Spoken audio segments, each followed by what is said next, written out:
Let me ask you a simple question. When your paycheck hits your bank account, do you feel comfortable for just a few days, only to be broke again the following week?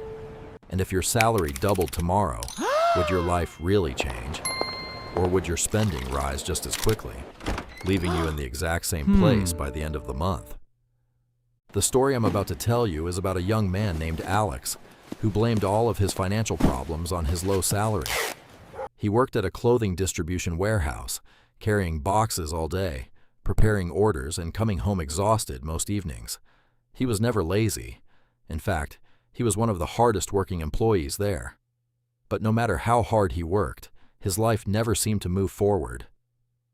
Stay with this story until the end, because Alex's life eventually changed. But it wasn't because of a higher salary, an inheritance, or a lucky investment. Everything changed because of one honest question he asked himself one night, and a few small decisions he repeated month after month. Alex was 26 years old. He rented a small apartment on the ground floor of an old building in a working-class neighborhood on the edge of the city.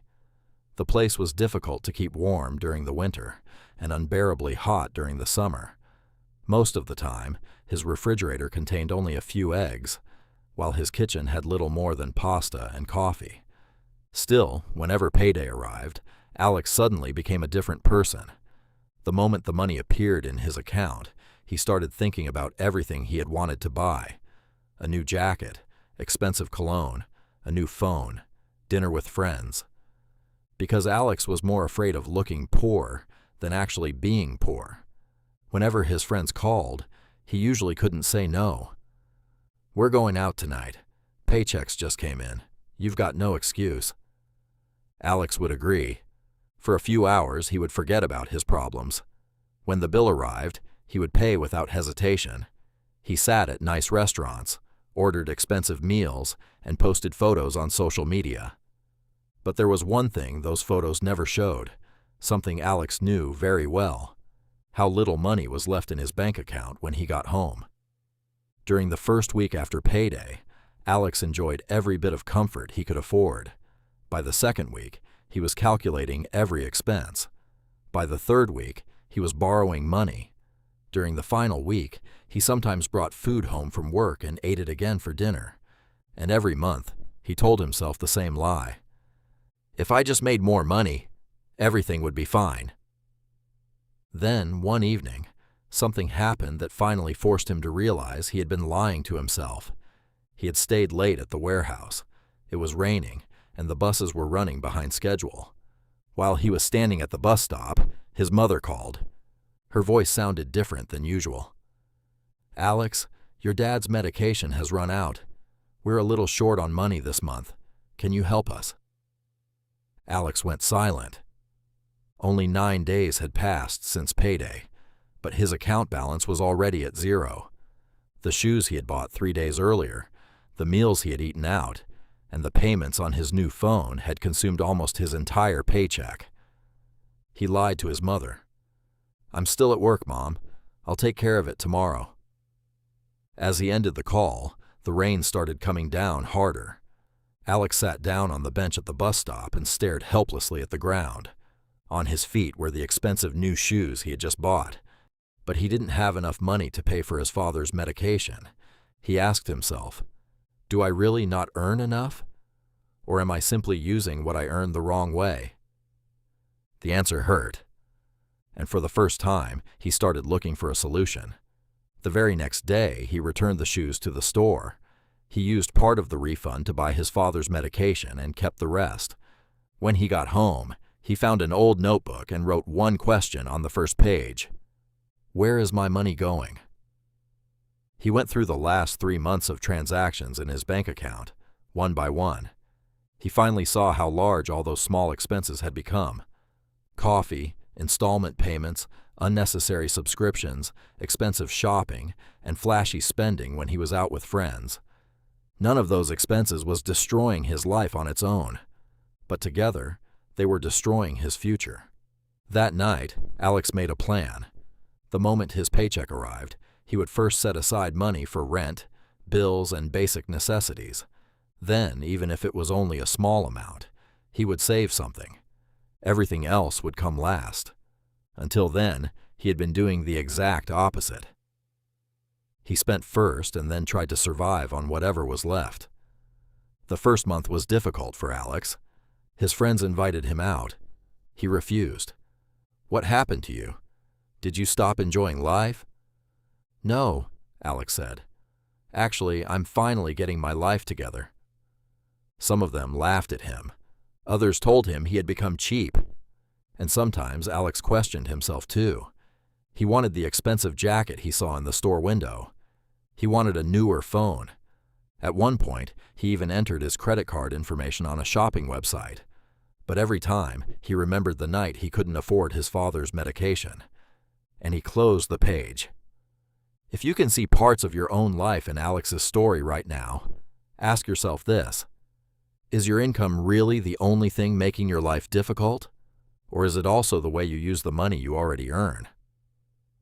Alex's salary was still exactly the same. His job was still exhausting. He still woke up early, carried heavy boxes all day, and came home tired at night. But his paycheck no longer disappeared, because now every dollar had a purpose. After 3 months, he had built a small emergency fund. It wasn't much, but even that gave him a sense of security he had never felt before. After 6 months, he paid off his credit card debt. And after 1 year, for the first time in his life, his bank account was not sitting at zero at the end of the month. From the outside, very little had changed.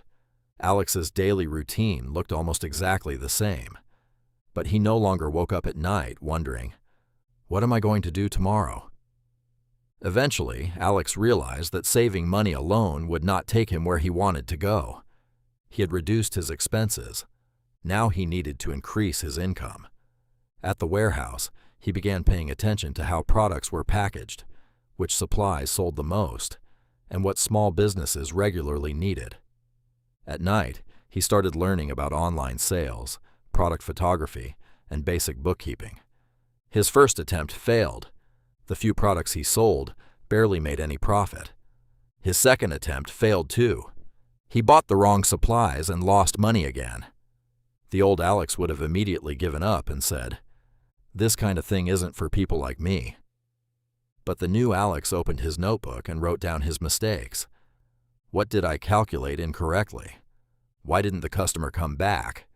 What should I do differently next month? Months later, he started selling packaging supplies to small businesses. At first, he only prepared orders on weekends. Then he began getting repeat customers. Instead of spending the extra money on entertainment, he reinvested it into the business. He bought better equipment, rented a small storage space, and expanded his product selection. He continued doing this for years. Alex did not become wealthy overnight. For a long time, the people around him didn't even notice that his life was changing because, from the outside, everything still looked almost the same. Real progress is often quiet like that. It doesn't always look impressive on social media. Paying off one debt, building an emergency fund, learning a new skill, or getting one customer to order from you again may not look like a major achievement. But life changes when small steps begin stacking on top of one another. 5 years later, Alex left the clothing warehouse.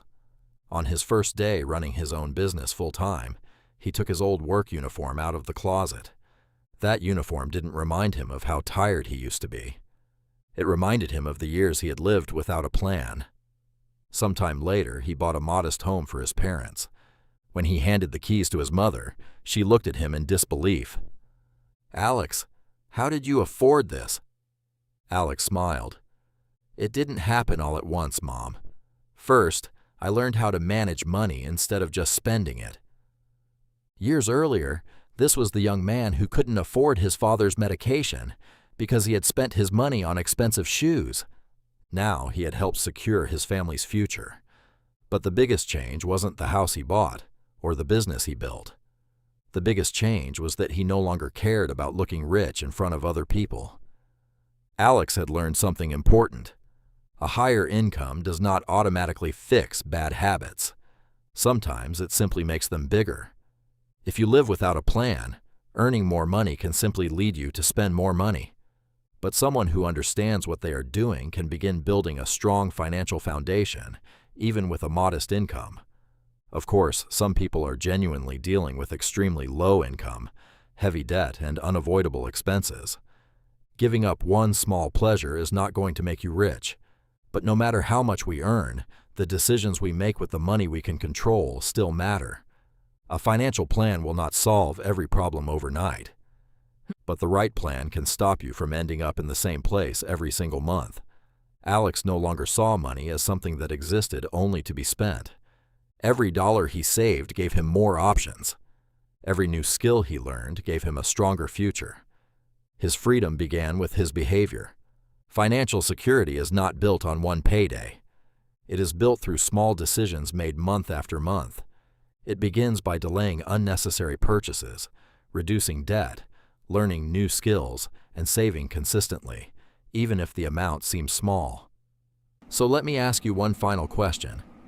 When your next paycheck arrives, will you spend it for a few days of comfort? Or will you use part of it to lay the first brick of your future? Tell me in the comments one financial habit you've decided to change starting today.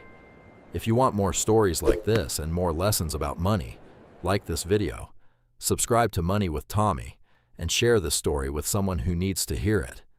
Because sometimes, the thing that changes a person's life is not earning more money. It is learning to look at the money they already have differently. I'll see you in the next video.